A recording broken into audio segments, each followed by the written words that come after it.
مصطفى مصطفى منبع للصفا، سيد الأنبياء مشعل في الوفاء، كان في عطفه لليتامى دفاع.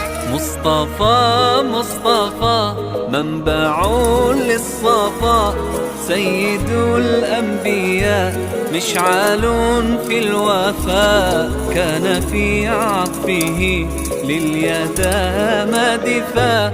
حن قلبي له فاض شوقا إليه، ليس أرجو سوى شربة من يديه. الصلاة عليه والسلام عليه، للسماء ارتقى فأتى بالنقاء، وغدا وجهه نيرا